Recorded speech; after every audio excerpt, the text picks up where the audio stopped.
Welcome back, and let's go ahead and start off with a loop of our local satellite and radar.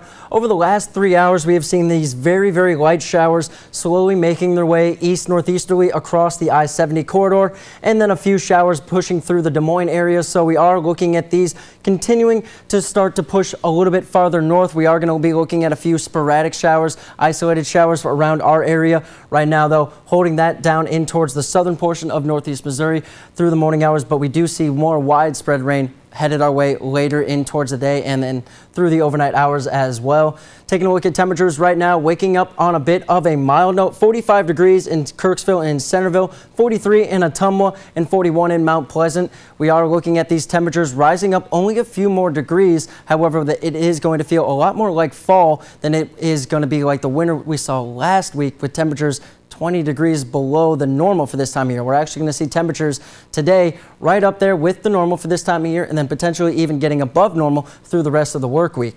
As for the rest of the day, we're going to see these temperatures slowly working their way in towards the upper 40s and then creeping up towards that 50-degree number. The cool thing is these temperatures are going to stay this mild for the day. They're going to continue into the overnight hours, and even more so, we're looking at 50 degrees at 9 p.m. So we're looking at our high temperature of the day occurring well in towards the overnight hours. The big reason behind it is we have this warm front lifting through the day, and that's going to keep these temperatures really capped. And as that cloud cover rotates through the area, that's going to help keep the heat trapped at the surface through the overnight hours. And then we're going to start to see things cooling off as we go through Wednesday and then into Thursday as well. But as we wake up tomorrow morning, we're looking at temperatures just around the same for this morning and even in towards the 50-degree range as well. But as for the weather we're going to be dealing with, taking a look at the Storm Prediction Center's convective outlook, we're looking at a general thunderstorm outlook over our area, and that's mainly going to be for these overnight hours. As that cold front starts to creep in towards the area, it's just going to add a little bit more fuel to the system, and that's going to spawn a few isolated thunderstorms, especially out in towards northeast Missouri, more so than southeast Iowa. As we take a look at our surface map here, these showers very isolated. Outside of that, it's going to be an extremely overcast day today, very gray. So it's going to be looking a lot like it's the spring, with these systems rolling through the area, despite it feeling more like the fall with temperatures right on line with that average.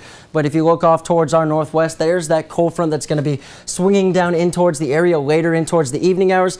And as it does, it's just going to add that fuel to the system, and it's going to start to spawn a few showers developing along that cold front, but down in towards the southern portion of our viewing area, you can start to see a few pockets of isolated thunderstorms in between Kansas City and Columbia. And as that cold front moves in, we're seeing a little bit more development just south of the area. So really looking at our southernmost portions in northeast Missouri, getting the best chance for any type of rumble of thunder. Overall, though, rainfall amounts not going to be a lot. We're looking at potentially just about 1/4 of an inch at most in our southernmost areas. Other than that, you're looking at about 1/10 of an inch or less. Very light rain is going to be expected throughout the day until that cold front moves into the area. And taking a look at our weather pattern, we are going to continue to move this warmth from the areas off to the west, like Colorado and in towards Nebraska, move that continuously into our area until we get to the weekend. That's when temperatures are going to really start to fall and stay down. As for Thursday, that's a quick drop in temperatures before a warm-up Friday, and then back into the 40s for Saturday and Sunday. Now stick with us. Tech Bites is coming up next.